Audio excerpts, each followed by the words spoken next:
And I think we're live. I never know for sure, but I think we're live. I'm here with my new friend June. Yes, we are live. How are you doing, June? Fantastic. Nice to meet you. It sounds like you have New York, New Jersey accent. What's happening there? Massachusetts. Is that the Yeah, a little bit of same? a mongrel Massachusetts, Rhode Island type. No, it's very different. Oh, okay. Okay. Well, I'm Canadian, so Yeah. I can't distinguish, but very Eh? cool. I'm Canadian, eh? Oh, I know in Canadian. Eh? So you're not that far from Canada, so I'm sure you've strayed up I've been here. there. You've been Yeah, I there, have. been Yeah, there, I've been done to that, got the Montreal. T-shirt No, didn't do that. Did the underground mall though. That was really cool in Montreal. in Montreal. Yeah. Oh, it's big, eh? Yeah. Took the two step kids there probably 30 years ago for laser surgery when on their eyes when they first started it. Ah, Yeah, LASIK. that was Was it LASIK? LASIK surgery. Yeah. LASIK. Yeah. Very cool. So, we're gonna chit chat, but first, I want you to answer some biographical questions. I Oh. always get my guests to start by going right back to childhood. How were you raised? What was the home life like in terms of faith, philosophy, practices, and just walk us through the whole journey up until today. If there are any twists and turns on the journey that are interesting, make sure you touch on those. So I had a terrible upbringing, and I found that most people that have the highest callings have the more difficult lives. And mine was very difficult. In fact, I used to joke growing up that for everything I've gone through, I should be winning the lottery. And I have. Look at me. So, yeah, I mean, I wrote my autobiography just for the people that sit there and come for me to help and be like, you can't imagine what I went through growing up. You can't really tell me. Let's see, which chapter should we go to? So, yeah, I'm one of 8 kids and 5 girls, 3 boys. And my parents were married for 10 years before they had any children. And there was 15 years between the oldest and the youngest. And let's see, my parents were much older when they had us. My mother had my youngest brother at, see, she was 46, I think, when she had me. So 51 or 52 when she had my youngest brother. Yeah, they were up there in age. And so, yeah, my parents were old for me growing up. And they were both very abusive. They grew up during the Depression. They were hoarders. They were physically, emotionally, sexually abusive. It was a tough upbringing. And with 8 kids, you weren't raised, you were dragged up. That's how that worked. Yeah. And when I was 10, my dad kidnapped the youngest 5 of us and told us that our mother had thrown us out and didn't want us, which was not true. And I didn't see my mom for probably 12 years, 11 or 12 years. And when I got married, I invited her to my wedding. And now I'm like, oh my God, what's she going to show up like? She's a bag lady. She's, all kinds of stuff. And she was just so thrilled. She went out and bought a beautiful satin dress and multicolored. So she matched and she had her hair done and she was thrilled to death. But they were German. They were very distant. They were raised in a culture where you didn't have public displays of affection. They never told us that they loved us. In fact, when I was in my 30s, they had divorced when I was 10, obviously. And when I was in my 30s, I individually took them aside and let them know that I forgive them, I love them, and I gave them a hug. And each one of them just started bawling their eyes out because, yeah, they carry a lot of guilt. And then after, every time I saw them, I made sure I told them that I loved them and I gave them a hug. And do the same thing with my own children. I never even get off the phone without telling them how much I love them. But do you ever tell Whiskey that you love him? Yes, all the time. He's my baby. He's my rescue. He's my rescue baby. He loves me too. I Yeah. assumed his gender, but I think with a name like Whiskey, it's probably a guy. It's yeah, it's a standard poodle. Oh, no way! Can he come up on camera and we can see him or no? I don't want to disturb him. He's No, sleeping. He's sleeping. no, He's laying there. yeah, I don't want to get him all excited. yeah, he's down now. But he's pretty. He's a nice boy. Very cute. Is he white? No, he was born brown, but he's now apricot with red hair, purple ears, purple tail, and orange collars. He could wear that dress your mom got with all the colors in There it. you go. Yeah, absolutely. Yeah. So I just figured out Massachusetts. That's Boston. Near Boston. Yeah, Boston. not far from Boston. Yep, Boston is in That's Massachusetts. the accent. I love the accent. Um, I guess it's you're not too far from New York State and all that, right? Are you? No, 4 hours. Oh, okay. Yeah, They don't very border close. each other. They don't border each other. No, Borders, Connecticut. Geography pop quiz for Borders, you. Connecticut. You'd have to go through through Massachusetts into Connecticut, and then borders New York. My friend Phil Gonzalez is in the live chat because we're live, and he's very silly. He's got some funny jokes that he's going to come up with, but he's just asking you. I guess he read that you're psychic. He's saying, "What am I going to have for breakfast?"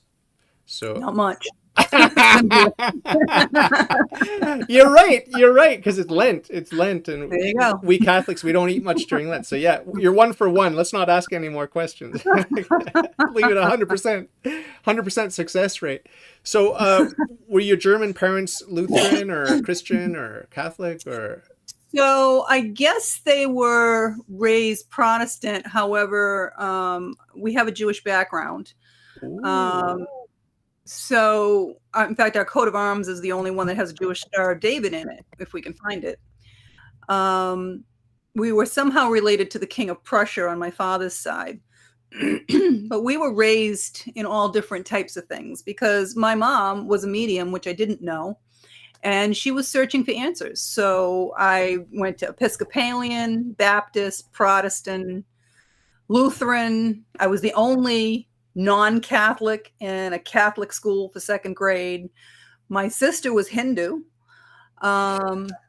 Yeah, just a mongrel mix, and I have a lot of Jewish friends. So yeah, so I was exposed to a lot, and quite honestly, growing up, I was very spiritual. I always knew there was a higher power, but all the rest of it I thought was just a bunch of BS, really. My first boyfriend, they were Catholic, and they would do the rosary, and his mother would have Mother Mary in the bathtub, in the front yard, and a little statue in the car. And I'd be like, this is ridiculous, right? Yeah. Well, let me tell you something. When you die and you go to heaven and you come back, you start seeing them, and they are real. Every one of them is real. Wow. Okay, so Yeah. I don't know if you know anything about me, but I try not to learn too much about my guests before interviewing them so I can be Okay, surprised. no, I didn't know that So because I sent you a yeah, package. So, so oh, yeah. I'm learning stuff about you here. It's exciting. But so is the near So, death a big part of your journey? Because you didn't touch on that. so I died when I was 27, and I came back here by choice. Okay. And I never considered it a near-death experience because I knew I died. Full death And experience. what I've come to learn is that the scientists have coined it an NDE, a near-death experience, because they haven't been able to quantify it yet, basically. But everyone's thrown into that. So literally, if you have a car accident or something, I'll give you a great example. My younger brother got in a car accident at 16. He remembers standing outside the car. His soul was outside the car watching the accident. He thought he died. He didn't. What happens is before that impact happens, your soul jumps out of your body so that you don't feel all that. Because the two things that you take with you when you die is your feelings and your knowledge. So they're trying to save your soul from having those types of feelings. And when the ambulance came, he went back into his body. My girlfriend, the same thing, hit by a deer through the side window. She thought she wasn't going to heaven because she saw the deer's soul go to heaven, but she was stuck on the headliner of the roof of the car. And it's the same thing. So your soul is too big for your body. You have some of it in your body, some of it's over your body that people can see, and they call that an aura. And the majority of your soul is really in the lowest level of heaven, which is the fifth dimension. And that orchestrates the timing of all the events in your life, but it also holds all the knowledge of all your lives. Yeah, it's very interesting. So when you get in touch with your soul, like through meditation, you're not just getting in touch with what's in your body, you're getting in touch with the part of your soul that's in the higher realms that has all that knowledge. This is why people are able to suddenly understand things and get information that they didn't have before. I just noticed, thank you for sharing that. I just noticed as you were speaking that I'm assuming that's your book there, All's Fair in Love and That is my Karma. latest bestseller. Yep, All's Fair in Love and I was Karma. just reading it as you were speaking, and I see you got like a little paragraph from John Gray of Men Are From Mars, Women Are From Venus. That's pretty cool. That's a Yeah, you endorsed it. Yeah, pretty big name. He endorsed the book, right. so that's pretty cool. Um, we're going to talk about the book later, unless you want to talk about it now. I mean, maybe it's Well, I can finish the near-death experience. Well, the death sure. experience, if you want. Yeah, So, the full death experience. Yeah. yeah. So, the other things that I found out is that less than 5% of the people that have had a supposed near-death experience make it to the level that I did, which was the fifth dimension. And less than that have a full life review, which I got, which was like sitting in the front row of an IMAX theater and watching your life play out. And less than that get the option to come back because I was told that it wasn't my time. I could stay if I wanted to, or I could come back. And it was a very difficult choice, to be honest with you. I used to say that the only two things you take with you when you go is love and knowledge. But I've since realized, since bringing so many souls through from the other side, you bring through all your feelings. You know, I bring through people that still have remorse and anger and all kinds of things. So you bring through all your feelings. But I was just feeling overwhelming love from the other side. It was amazing. And the only reason that I came back was because of my two children. If it wasn't for them, I would not have come back. And I didn't have my third one at the time. And I since learned that that was an out that I had written into my life plan because I had such a challenging life that I could have taken it and it would have messed anything up. We do that apparently if we're having challenging lives. The only unacceptable out is taking your own life. That's never an acceptable out ever, because now you've messed up everything. All the people you're supposed to interact with in life, all the things that you're supposed to do, and the angels have to scurry to try to fix all those connections. Yeah, I was gonna, as you were speaking, I was actually thinking I'm gonna ask about suicide later, but you brought it up, so that's good. I ask a lot of my guests about that, and it's pretty much universal. No one approves of suicide. Doesn't matter what the worldview is. Even atheists don't Yeah, approve of it. really? Wasn't aware of that. The ones I've spoken to, Yeah. but or maybe they're just ashamed to admit it because it's really I don't know. it's I can tell you I've never met an atheist on a deathbed. I've met people atheists, but as they get closer to their maker, trust me, they're not atheists any longer. Yeah. So how do you classify your worldview? I want to give a shout out to Nicola Krisak. He just showed up. He's saying peace of Christ to you and to your guests. So that's nice. He's a nice guy. He's Catholic too. So is Phil. But how do you classify your worldview? Are you a monotheist or are you a monist? Do you believe that that there's only God, or do you believe that you are not God? There is only one. And when everyone gets to the other side, it doesn't matter what religion you have. There's 1,764 recognized religions just in the United States. They're all right and they're all wrong. That's the bottom line. And your belief system is based on what you've been told, what you've been taught, or what you experience.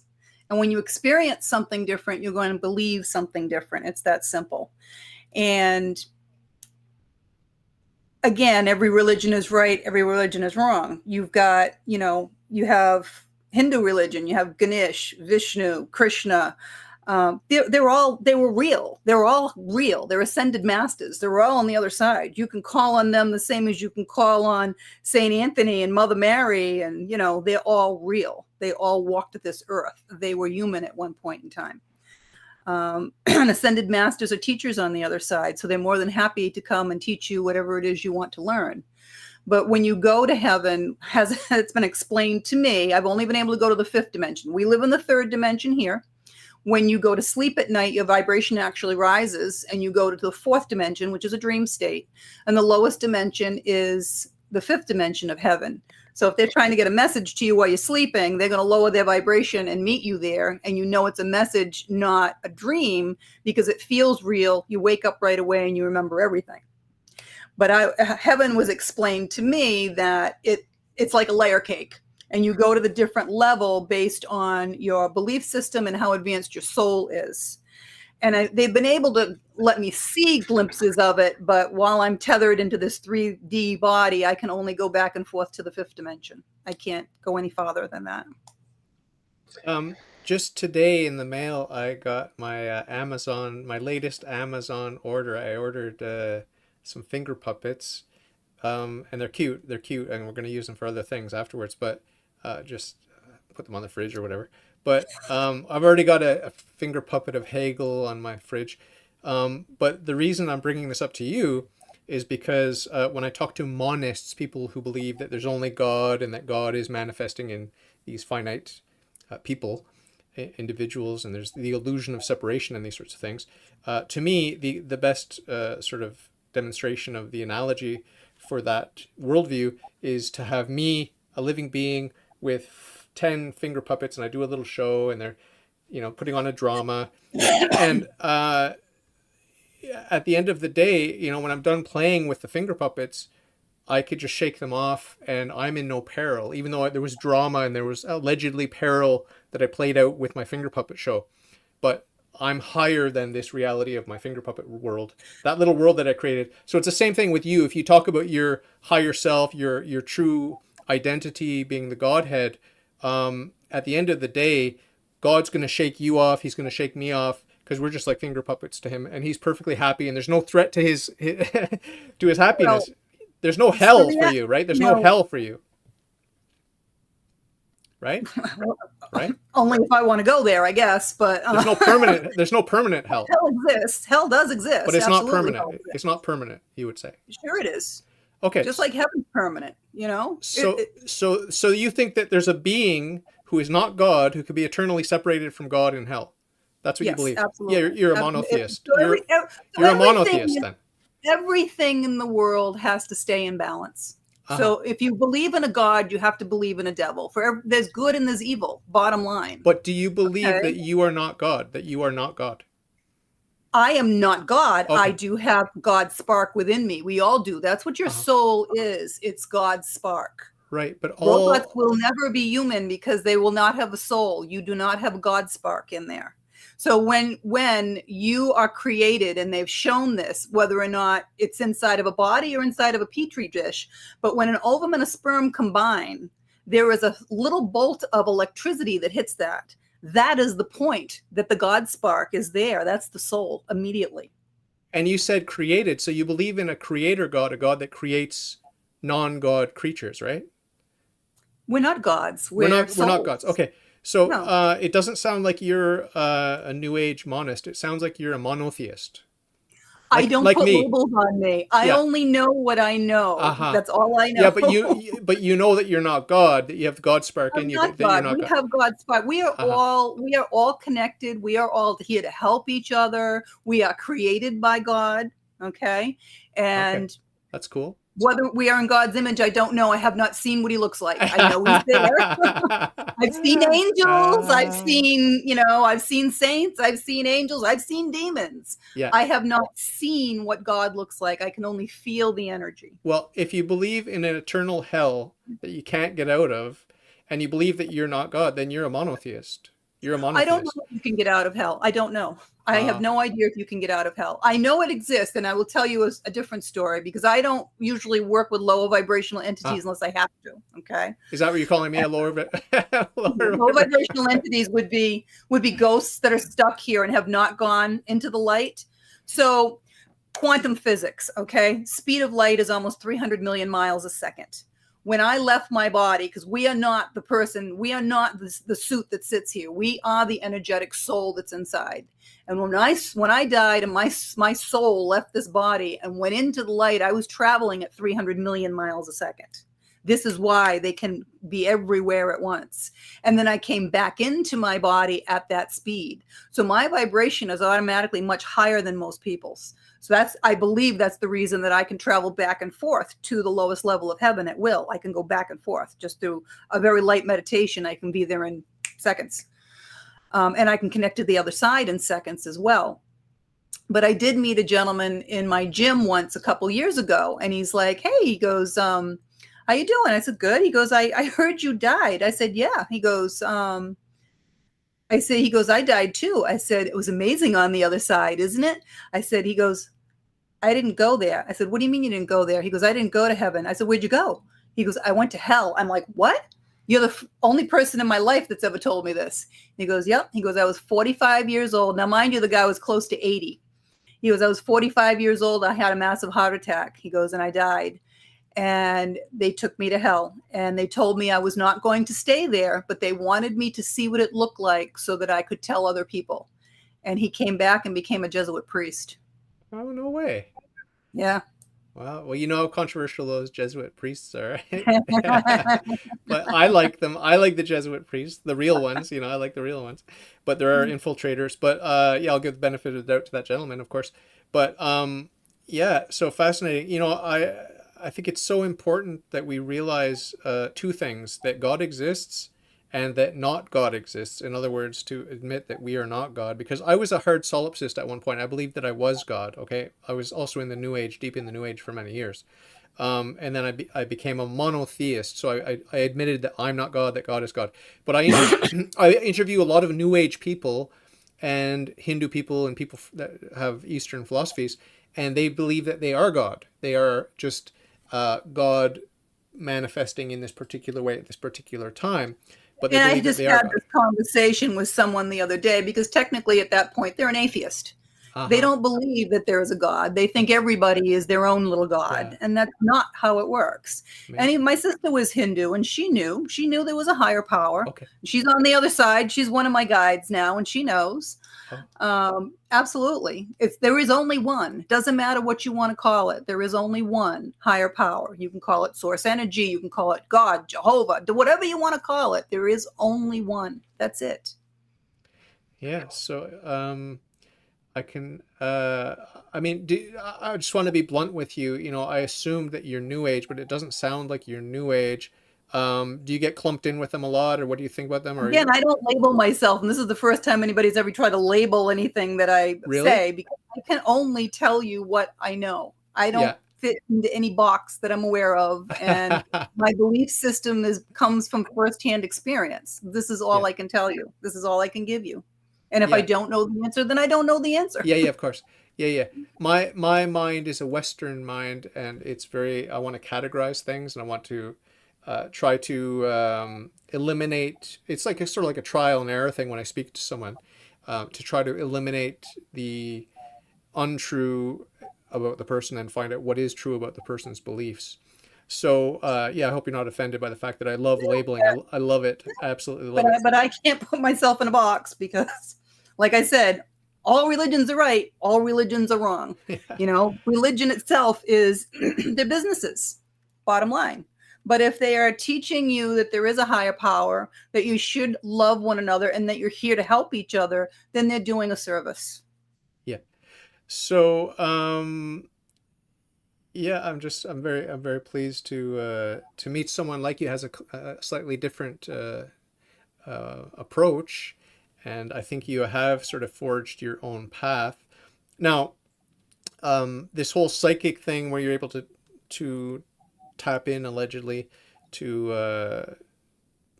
I don't know if you're able to see the future or something like that. I mean, Well, first of all, let me back up a little bit because everybody has psychic ability and yeah, everyone is born with mediumship ability. It's yeah, all a matter of what you do with it. yeah, It's like playing a piano. yeah, Some people sit down and just play chopsticks. yeah, Some people want to know a little bit more and teach themselves a couple of songs. Other people want to do it for a living and they become concert pianists. And I would be like the 6-year-old prodigy that sits down and plays Mozart. But everyone has the ability. Have you ever thought about somebody and they either showed up or they called you? I've had plenty of psychic experiences. I'm not doubting that at all. I'm not Thoughts a doubting that at thing. all. I've had Where plenty. thoughts go, your energy goes. Yeah, Thoughts a I've had thing. plenty. Some dark, some light. Okay, I'm not calling that into question. But there's also deception. There's also demonic deception. That's for sure. But yeah, when it comes to because I used to work actually with this lady here, Marilyn Rossner. I don't know if you've heard about her. She's a pretty famous psychic and medium, and she channels these allegedly loved ones who have passed on to the other side and these sorts of things. Um, I think I think it's demonic to do that. We're told in the Bible not to do that, but you do that, right? Again, it's a piece of paper. How many times has it been translated by how many people Uh, that put whatever they want in there to put the fear of God in you? Nobody should be afraid of God. Okay, bottom line. That's the first thing. uh, Second of all, they're all around you all the yeah, time. yeah, And they want to come through and they don't want to be forgotten. Okay, it's like a two-way mirror and they're banging on the glass saying, I'm here. They can hear you. They yeah, can, they can touch you. They can hear you. And they want you to know they're there to help you and hanging around you because they care about you. It's not demonic. And when you understand how energy works, yeah, you know the difference between what is demonic and what is not. So you've walked into a funeral and felt that low energy, right? You've walked into a birthday party or a wedding and you felt that high energy. Well, when you start getting in touch with energy and how being able to learn the difference in the frequencies, you'll be able to tell. And if it's demonic, let me tell you, it's the lowest frequency you've ever felt in your life. It's a pit in your stomach, literally. That's demonic. And an angel, when an angel comes through, it's amazing. It's like being right back in the realm again, like being in the fifth dimension. And it's just absolutely incredible. Phil says, Dave, he's referring to me by the name Dave. Dave's frequency is an F flat. So thank you for that. It's nice, one of the nicest things he's ever said about me. But anyway, when it comes to your worldview versus my worldview, I'm Catholic. I got my dogma shirt on that was given to me by my friend Nicola, who's in the live chat, because I'm always flashing this book on the screen. It's my Fundamentals of Catholic Dogma book. But we're taught very clearly in Christianity about the spirit world and about what's permitted, what's not permitted, and what dangers there are. So I'm just being very clear with you. I'm not trying to bully you, but I'm just letting you know, like, from where I stand, it's like we live once and then there's a judgment, So there's no reincarnation. There's no reincarnation, at this point. and we can't do necromancy or anything like that. It's But again, your belief system is based on what you're taught. There's 1,763 other religions. Are they all wrong? Yeah. You're the only one that's right. Of course. Wow. Of course. What would you expect me to say? What would anyone say? But that's a very closed-minded. No, it's just logic. It's just logic to say that if I'm right, everyone else is wrong, and I'm not going to believe something if I think that it's wrong. I'm only going to believe it if I think that it's right. I might be wrong, right? I might be wrong, but I don't think that I'm wrong. Same thing with you. You don't think that you're wrong, but we can't both be right because we disagree. So it's the same thing with the Jews, the Muslims, and the Christians and everyone else. It's like they can't all be right. They can have part of the truth, and they do have part of the truth, right? And, I admit that I might be wrong. I mean, Christ might be a lunatic or a liar or a mere legend, but I don't think so. I think that he's Lord. But if I come to believe that he's not Lord, that he's a lunatic or a liar or a legend, then Christianity, I will at that point leave Christianity. So it's the same thing with everyone. He's the Son of God. He's the ascended master. He's not God. Right. There's one God. you and I disagree about many essential dogmas of Christianity, and that's fine. That's fine. But I'm just letting you know that everyone, people are willing to lie to others, but they're not willing to believe a lie themselves. So I don't want to believe a lie. You don't want to believe a lie. But the fact is that a lot of us are believing lies because we don't agree on everything, and how do you know what you're reading in a book is not a lie? Let's take versions of that. I mean, let's not make too many rash assumptions about how I came to my religion. It's not I read a dusty old book and became a Christian. That's not how it happened. I had an existential encounter with eternal life or with God, and as an atheist, and it's a whole complicated story. But the bottom line is, it was an existential experience. It wasn't some dead book that I picked up, right? Well, I'm happy to see you believe there is one. One what? A God. Yeah. One and only one, yeah. I feel bad for atheists, although, like I said, I've never seen an atheist on their deathbed. So do you counsel people as they're approaching death? Is this one of your tasks? I've done that as well, yeah. I remember my dad when he was 93, and, I'm sure he believes there was a God, but he didn't practice any religion specifically. He was raised Protestant. And of course, my mom was a medium, so she was crazy, and he, didn't believe in anything that I did. So, he was dying of cancer, and I went to see him one day, and he's like, "I want to talk to you about what you do." I'm like, "Really? Okay. What do you want to know?" It's like, "Well, I want to know why for the last couple of months, I wake up in the morning and my mother's standing next to my bed." I said, "Well, about time you see her, because she's been standing there for about a year." I said, "She's going to help transition you when you go to the other side." Oh, he goes, "What I really want to know is, why does she disappear after I wake up after a couple of seconds?" I said, "She doesn't disappear, Dad. She's still standing here. I can see her because I can see the energy." I said, "What happens is you have a brain in your head while you're in this 3D body, and your brain doesn't want you to believe that someone could be actually standing there. So your brain is blocking it. That's what it does. Your brain's job is to protect you. How does it do that? It does it by creating fear." So Yeah, He yeah. doesn't see her. The brain blocks her after a couple of seconds. That reminds me, I wanted to speak up when you said about fear of God. You know, it's widely misunderstood, that fear of God. It's the same fear that we have of anyone that is in a position of authority, or like a parent, or whatever. Because, you know, or imagine meeting a great king, great and powerful emperor or king. I mean, you're going to have that fear, like you don't want to displease them. And you know, the problem with a worldly example, like with a human example, is that they're flawed, you know, but God is not flawed. So the fear we have of displeasing God has nothing to do with God being mean, or being a bad judge, or you know, a bad person. It's all to do with our own weakness. We are afraid because we know ourselves, and we know God, and we know God is perfectly just. So it's a widely misunderstood notion, this notion of the fear of God. And there And are there are I bad would there are bad disagree with forms that. of fear. There are bad forms of fear of God. Don't get me wrong. I know that. There is a sort of neurotic or psychotic fear of God, which is misplaced. But there's also a good and healthy fear of God. But as it says in the Bible, the fear of God is the beginning of wisdom, but it's only the beginning. The whole point is to have a relationship with God, a relationship of love, right? And I would disagree on half of what you just said because, again, we are not the suit. This is, you're like an avatar. You're playing a role here, just the same as if you were in a movie.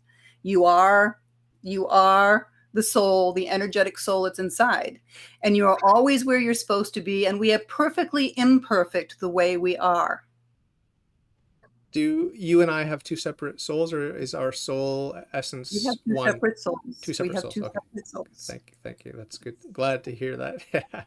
But with you, all your past lives that you believe in, were those separate lives, therefore separate souls, or was that your one soul? So your soul is pure energy. Energy cannot be destroyed and only can be created or changed. So when it leaves this body, it either stays here as a soul in a form, basically, or it goes into the light and it's on the other side.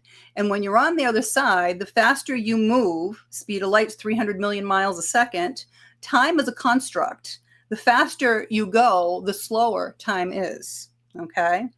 So one of their years is about 3.5 to 4 of our years. So when you're on the other side, in our time, it's quite a long time. We, from what I've been able to average out, we only reincarnate about every 350 to 400 years. And there are exceptions to every rule. I tried to bring through a little girl who was a murder victim for her family, and I could not bring her through. And her other relatives on the other side came through to let us know that she had reincarnated almost immediately after she had been murdered, which is rare, but it happens. So, you know, when you're on the other side, you don't have a body. So there's lots of things you can't do. So they literally live vicariously through us. They used to say, set an extra plate at the dinner table and they'll come join you for dinner. And they absolutely will. All you have to do is say their name and they show up immediately because they can travel 300 million miles a second if they're in heaven. And most people are. Okay. Most souls do end up going there instead of being stuck here. They're stuck here for lots of different reasons, but most of them are there. And you decide to come back almost like for a mini vacation because in the grand scheme of time, you're not here for that long a period of time. Your soul has 5 lessons it needs to learn. You learn them faster here than you do on the other side. You learn them faster still within relationship, and relationship is, you know, family, friends, employee. We're in relationship with everybody, okay? But then there's the 3 types of relationships. There's a karmic relationship, a soulmate relationship, and a twin flame relationship. There's 3 different types. But we come back for lots of different things. You know, when you don't have a body, you can't taste, you can't smell, you can't have sex, you can't do lots of things. So you come back for a little mini vacation to start learning your lessons, to collect your karmic debts, to pay back the karmic debts that you owe, and to learn your lessons and to help each other. So I'm just trying to figure out those who end up in hell, how many lifetimes do they get before they're out of luck? You know, I have no idea. No idea. The only people that I know that are in hell are the ones that I can't bring through. And those are the ones that have either taken someone else's life and have no remorse, or they've literally sold their soul to the devil. what is the devil? What is Satan? Who is Satan, and who are his demons, and what are they, and what role do they play? Are they creatures of God Couldn't too? tell you because I don't spend my time dealing with demonic activity or low vibe. I not unless I absolutely have to. I've gone to a house that I had to get a demon out of that was attacking a family, something like. Other than that, I don't deal with them. That's not what I choose to work with. I can't work with everybody everywhere. It's not my calling. Yeah, yeah. So there are people that work with just demons. They're demonologists. That's what they do, and maybe they can answer those questions. I don't have an interest in finding out because I don't work with them. It's not what I want to do. How worried are you that you'll end up in hell? I don't plan on killing someone and having no remorse, and I don't plan on selling my soul to the devil. So I would say it's 1,000% chance that I won't be. Okay. So it's pretty tough. You think it's pretty tough to go to hell? Yeah. God is a forgiving God. I mean, even if you say you're you did kill someone and you didn't have remorse, and before you die, you realize that, yeah, I shouldn't have done that, blah, blah, blah. You got remorse, right? You're not going to go to hell. You'll go to heaven. Yeah, you got to repent. So, my friend's asking, Nicola's asking if the demons work with you.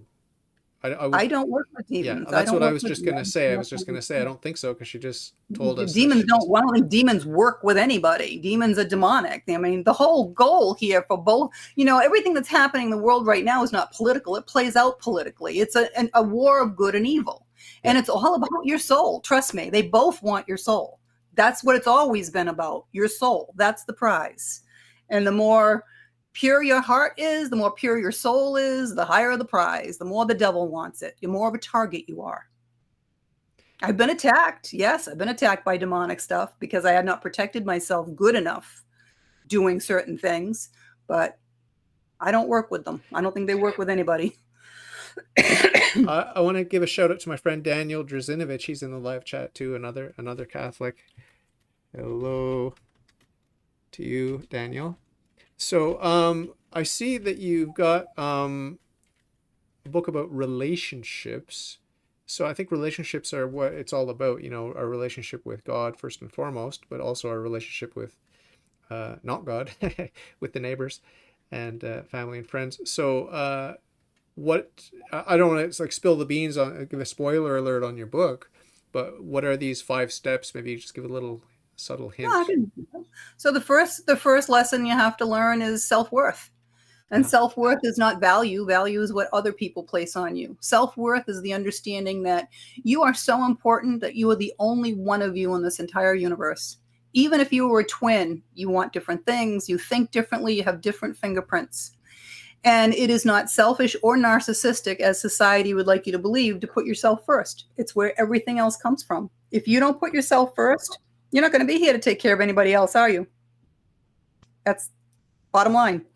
And no one has power over you to make you do anything. I can't make you love me. I can't make you hate me. That's all on you. You're responsible for how you feel, all of your feelings. And no one can make you happy either. Everybody's like, oh, when I get this job, I'll be happy. When I meet this girl, I'll be happy. No, you have the power to make yourself happy, no one else. And that's it. And when you do that, your happiness will ping pong off of the person that you bring into your life because you will bring in that person on the same energetic frequency. The second lesson is trust and communication. And you have to trust, first of all, that there is a higher power. And you also have to trust that you made the plan before you came here. So if you don't like what's happening in your life, you really have nobody to blame but yourself. And you make the plan. Every archangel has a soul group. There are millions of people in that soul group, and you reincarnate every lifetime with the individuals in that soul group. It's like a Monopoly game. You sit down and figure out who's going to do what in your lifetime. That's why the only unacceptable exit is taking your own life. But you have to trust the plan. And that does mean that if, things aren't going the way you want them to go, you really don't have anybody to blame but yourself because you planned it that way. And everybody can look back and see the breadcrumbs of their life and how everything in your life brought you to the next thing and the next thing and the next thing and brought you to where you are, right? And a lot of those things that happened in your past when you were going through them were horrendous. You're wondering, why is this happening to me? Fast forward, you can look back and say, thank God that happened, or nothing else would have happened, right? You wouldn't be where you are today. That's how it works. And suppose, you're hitting your 30s or 40s, you're not married, you don't have kids, your biological clock is ticking.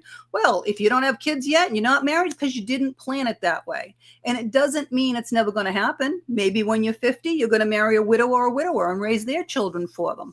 You don't know. You're not supposed to know everything that happens in your life. Otherwise, it would be boring. You would never get out of bed. It's that simple. And you have to be able to communicate. You've got to be able to communicate to your friends, your family, what your wants and your needs are. Otherwise, people don't know. We don't just know by osmosis what everybody needs. It's different for everyone. And sex is just another form of communication. If you can't trust and communicate outside the bedroom, you can't do it inside the bedroom either. Then you have unconditional love. Unconditional love is not saying, oh, I've got to stay in this abusive relationship because I'm supposed to love them unconditionally. This is where the lessons will keep reinforcing each other and self-worth will come back in. It's saying, listen, I care about you. It was a really good run. It's not working. We need to go our separate ways. I want the best for you. That's it. It's not waiting till the weekend and then bad-mouthing him to somebody else. It's really wanting the best for both of you and being able to understand it's time to move on. Suppose you had a child that you loved unconditionally and they did something horrific like murdering a neighbor in a fit of rage and went to prison for the rest of their life. You don't like what your child did, but hopefully you're going to still unconditionally love your child, right? Hopefully. And then, if people are stubborn and it's like they still can't learn the lesson, then the universe will take it one more step. Maybe a drunk driver will end up taking your child from you instead. And I can trust me, they're in a better place on the other side. It's amazing over there. But are you going to spend the rest of your life hating the person that caused that to happen? This is where you really have to learn how to practice unconditional love and know that that was all part of the plan and they've got their own lessons that they have to learn. Then you have money and balance, and money is energy. That's why it's called currency. And what we use in this 3D life to show whether or not your life is in balance. And like I said, everything in the universe has to stay in balance, day and night, up and down, good and evil. And everything has to be an equal exchange of energy as well. So you don't walk into a grocery store and plop down $1 million for a gallon of milk, right? It has to be an even exchange of energy. Not yet. Not yet. You just read my mind again. And then suppose you're working 80 hours a week because you just want to save your money, right? Now, the rest of your life is all out of balance. You have no time for your friends, your family, your own hobbies. And then you don't even have enough self-worth to spend the money that you're saving on yourself, right? The fruits of your labor. So there's self-worth kicking back in again. So again, they're going to keep reinforcing each other. And people have to understand how money works because it is energy. It has to flow. You can't hoard it. The more you put out, the more comes back. This is why when you help someone with it, it always comes back to you more than what you put out. This is how energy works. Money is energy. And then the last one is patience. And that's very difficult for a lot of people because we live right now in a world of instant gratification and everybody wants everything right now. And it doesn't work that way. Everything comes to you when it's supposed to. And,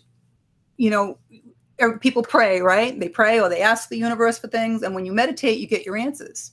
But once you've asked the universe for something, they are working on it immediately. And when it's supposed to come to you, it will come to you, I promise. You will always you're not supposed to live in lack. No one is designed to live in lack. They want you to have everything that you want in this lifetime, and it will come to you at the time it's supposed to. How ridiculous would it be if every 5-year-old little girl that wanted to get married and have babies, the UPS guys the stalkers delivering babies, right? It'd be kind of stupid.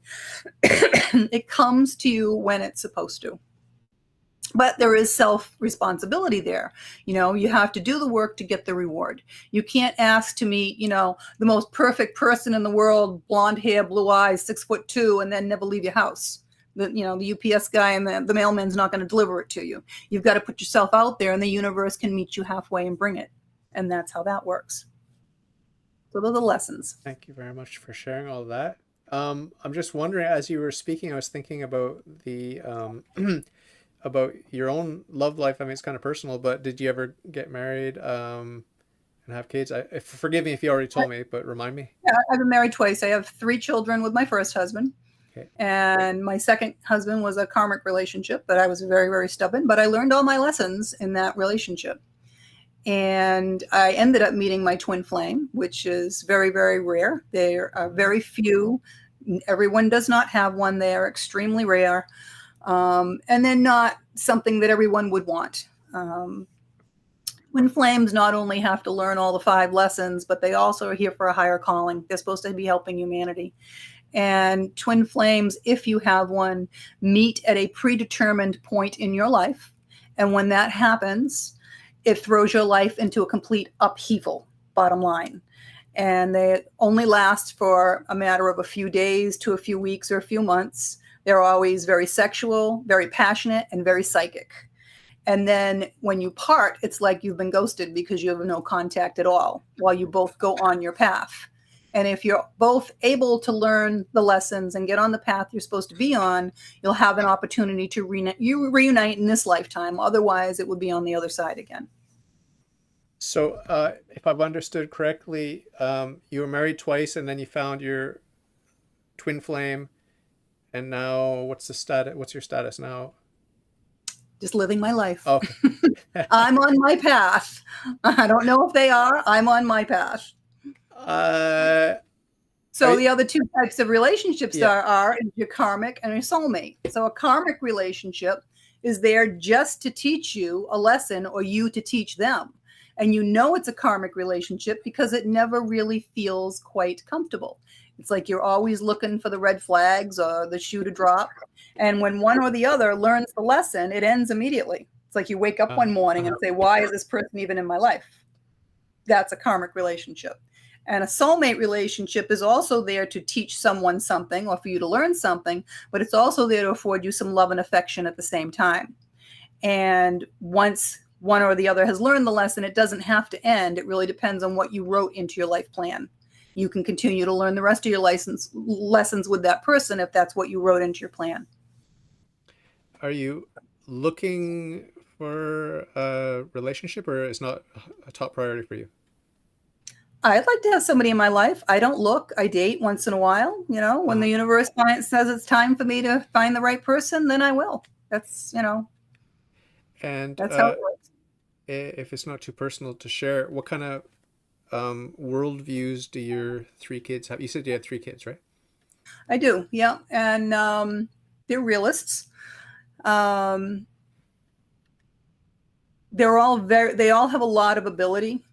My youngest one has the most psychic and mediumship ability. In fact, he would notice that I had somebody in my house, a spirit in my house before I did. I lived in an older house that was very haunted, and the woman that had owned it before me was very dangerous. She tried to kill me twice. And there was a portal in the attic that she would come through. And I got so used to the energy that sometimes I didn't notice when she was coming through, and he would notice it immediately if he came to the house. And my dog would notice it as well before I did. Yeah, she was really dangerous. When, what do you call them? Ghosts or spirits of people? Those are ghosts. Ghosts. Yeah, she's a ghost, yeah. When ghosts kill living 3D humans, what are the different methods available? Is there only one method of killing 3D humans? Well, she pulled my medicine cabinet down off the wall in the bathroom on me when I was brushing teeth. And it was, if you ever saw what this thing was mounted on for rails, there's no way it was all I could do to just, it was all glass, mirrored, huge. Must have weighed 45, 50 pounds. It was all I could do to hold it from it just smashing completely. And it took 2 men to put it back up. So, so they can move physical objects, and they can... Yeah, they have a lot of energy. Yeah. Are there other techniques? Could they just sort of go into your cells and they give push you you out a cancer? window. They can do all kinds of things. Yeah, but can they do work on the microscopic scale, give you cancer or something? I don't know. I suppose they probably could. Yeah. So I'm just curious. I mean, their energy, they can do lots of things. Yeah. So that's pretty interesting. So I'm just wondering, because you have so many lives Is it? It's not infinite though, right? You just have a finite number of past lives. I have no idea. Okay. I guess it depends on how old your soul is. Some people's souls are more advanced and they're older than others. Okay. Okay. So I always ask people who believe in reincarnation, can you just sort of chill for one lifetime? Like, hey, I'm just going to kick back. It's entirely up to you when you want to come back. It's not, I shouldn't say that. It's not entirely up to you because, for instance, people that have taken their own life, Oh, if they want to come back and reincarnate right away, they cannot. They have to go through counseling on the other side to determine why they let everybody down and took their life when they were here because it was outside their plan. Because they don't want them doing that again, obviously. So it may take them longer. Um,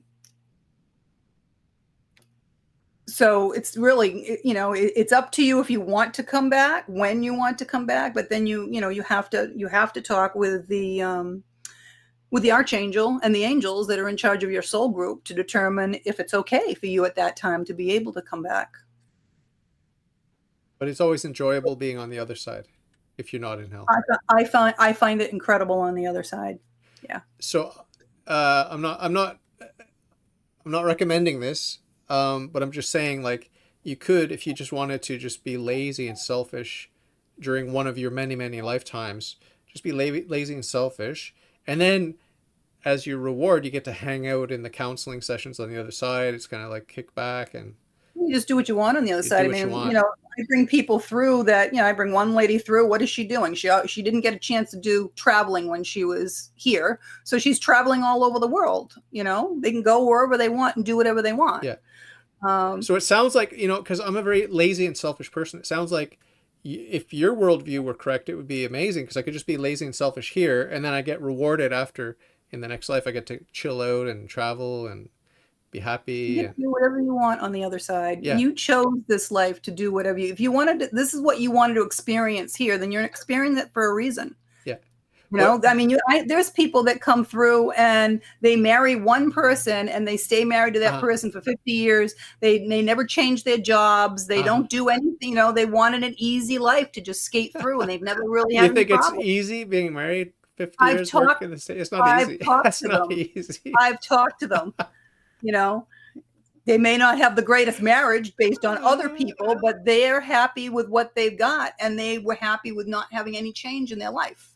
They wanted a monotone, easy life, and that's what they got. Yeah, yeah, yeah. So, yeah, my religion teaches me that if I'm lazy and selfish, I don't, I don't get rewarded for that in the next life. But um, just comparing and contrasting our worldviews again, because it's quite a difference. So why, I guess what it boils down to is why strive, why make the effort, why suffer? Um, my religion's all about suffering and striving, Wow, and isn't that great? Suffer. yeah, Everybody wants to suffer, huh? well, it's because there's a good reason for it. It's not because we can't blame God. It's because of Adam and Eve. They fell from grace, so we're in a fallen state. So we're gonna, yeah. So yeah. I gave them an apple, right?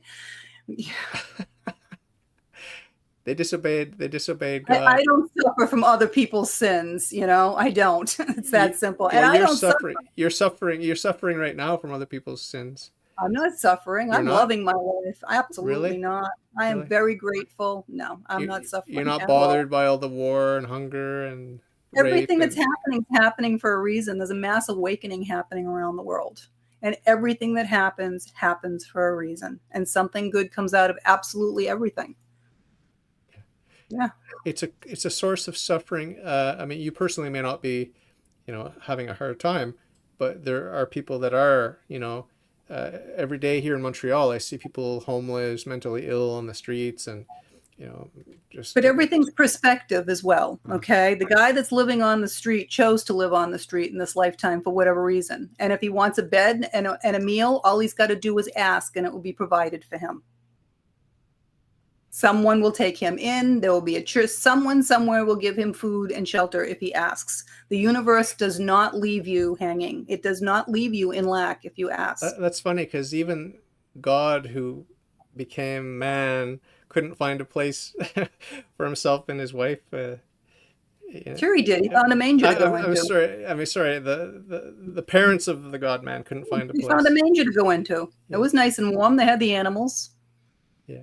Everything in life is perspective. Everything.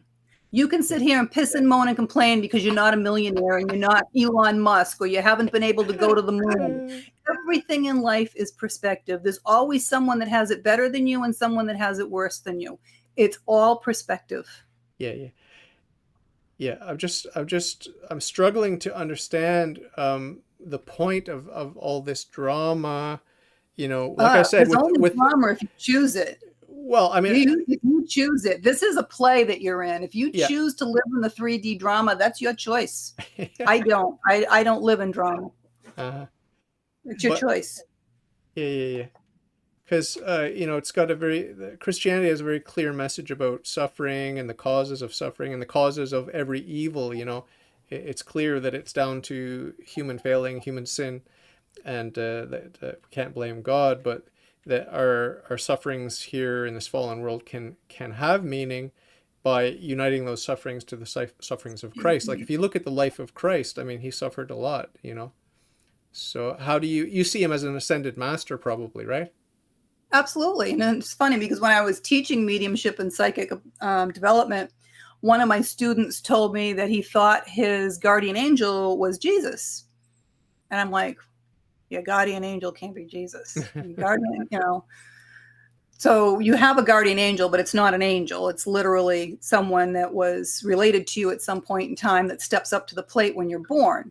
So I came home and meditated, and I'm like, and I brought Jesus through. As soon as I asked for him, he showed up immediately. I was shocked. And I'm like, wow. I'm like, he goes, I'm not his guardian angel. He goes, but I am his guide. And yes, he calls on me daily. I show up daily. I'm like, wow, okay. Answered the question. Wow. So, you know, you and I met on Podmatch, and I've been meeting a lot of very interesting people there. And like I said, a lot of New Age people, and I've even met a couple of Hindus and stuff like that. It's very fascinating. And a few Christians. So we're going to have to wrap it up soon, but I'm just wondering, how's your experience been on Podmatch? Have you had a lot of interviews? Do you have your own podcast, by the way?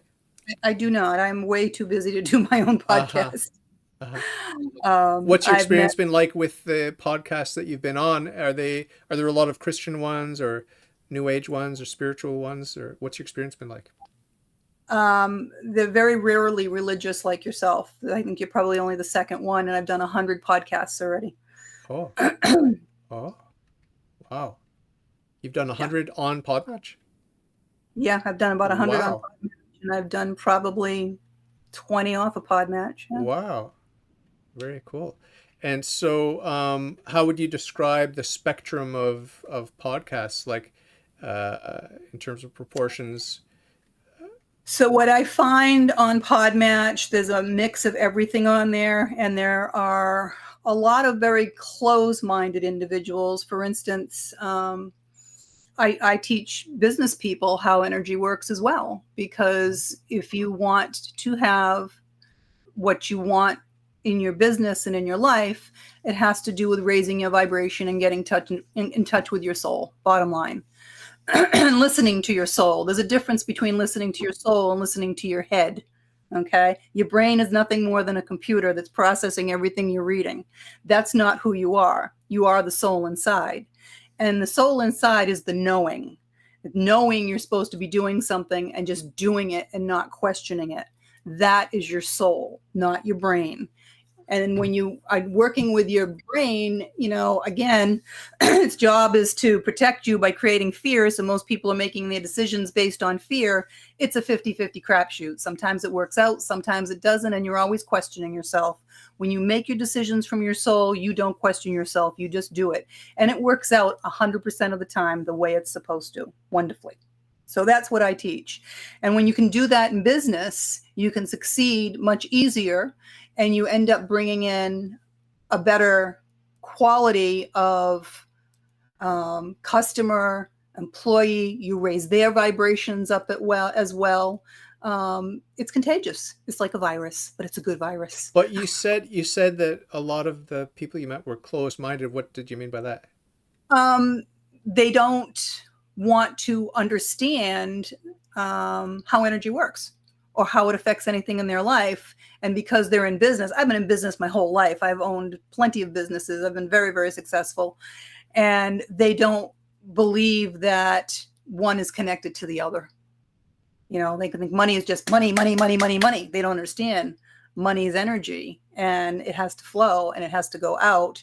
And they don't understand when you're making decisions from your brain versus your soul. There's a very big difference on how you live your life. If you're living it through your head or you're living it through your soul, very big difference. And that's where the perspective changes. Oh, we're out of time, but I want to ask you one more question because it's very important, and it's something I ask a lot of my guests. It's about the real substantial differences between men and women. I believe there are differences. What's your take and why? We reincarnate every lifetime differently as men and women, and we bring through traits from each lifetime. But you chose to play a role in this lifetime. So oh, it's just a role.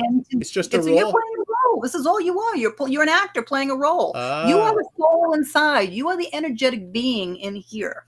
Okay, this is who you truly are, and you are playing a role here. For instance, if you're a man and a female and a man that are married together, he's playing the man role. You're playing the female role. So you have to allow each other to do that. And in this 3D society, you have roles to play. It's that simple.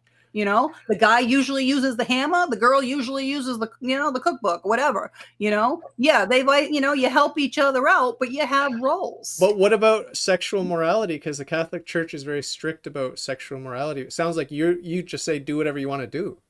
Are you aware of sexual morality? Are you aware that there was an orphanage in Canada that was just strictly for all the children from the nuns that were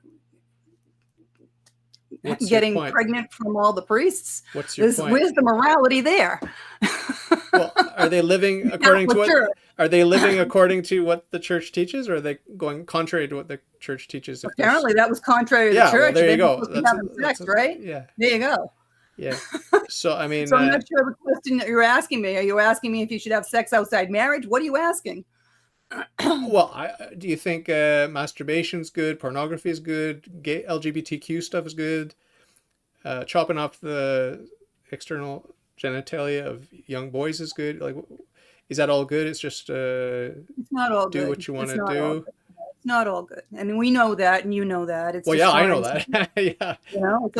I mean, children aren't able to make those decisions because their brains aren't functioning properly, and they're being brainwashed, basically. Yeah. They haven't developed enough into who they are to know who they are or what they want yet. But what about, okay, let's take an example with pornography. I think it's evil and demonic. What do you think and why? I think it's a form of beauty, and if it's used properly, it's like anything else in life. It can be abused or it can be used properly. Yeah. What about abortion? What's your take on that? So I don't agree with abortion at all because you are a child. A baby is a miracle. It's an absolute miracle. We cannot recreate that. We'll never be able to create that just because they can, do the ovum and a sperm in a petri dish. Like I said, when that electricity happens, when they meet, that's God's spark. That's the soul in there. And no, I don't agree with it at all. Nice. I'm very happy to hear that. That's a beautiful thing. I was atheist for 25 years, and I was always pro-life. I was always anti-abortion just because it's just like, why would you do that? And I'm not saying there aren't some difficult situations that women find themselves in. I'm not saying that, but the solution is not to, kill an innocent human being. No, that's not the solution. That's not the solution. No. So thank you very much for taking the time to talk to me. I had a long day at work, so if I'm a little bit fumbling around today, it's just because of that. But I really appreciated hearing your perspective, and you surprised me in many ways. And you should read the book. I think I sent you a digital copy. Oh yeah, hold on a second. Let me just double check. In the show notes, I put a link, juneedward.com. Can people find your book there and everything else that they need to find? Yeah, they can get all my books there. They can sign up for a free webinar on energy and see how that works. They can book appointments with me if they choose. Okay. Very Okay. cool. Very cool. So thank you. Any closing thought? I'll give you the floor, and you can just leave us with a positive message of your own. Keep your minds open. Again, belief systems are based on what you've learned and what you've experienced. And if you keep your eyes open, you'll experience a lot more miracles because they happen around you every single solitary day. And it may change your belief system a little bit. Thank you so much. God bless you. I'm praying for you and yours. I hope you'll pray for Thank me you. and mine. I don't know if you pray or whatever, but Absolutely. okay. So pray. There's a lot of power in prayer. So It's collective energy. please pray for me and mine. And I enroll my guests in a perpetual mass. So I don't know what you think about that, but there are Thank prayers you. being I said during the appreciate that. mass. And Absolutely. Thank so you. there's more grace coming your way. Okay. Thank you. I appreciate that. God bless you. And I love you. I want to tell you that I love you because Thank your you. parents had a I love hard you time as with well. that. Your parents Well, they used to have a hard time with that, but that's why I tell all my friends and my children and everyone when I leave them that I do love them, so they know nice. that. Yeah. Very nice. So maybe we'll speak again someday. Sure. And until then, God bless you. All right. Thank you. Have a Thanks great again. night. Bye bye, June. Bye.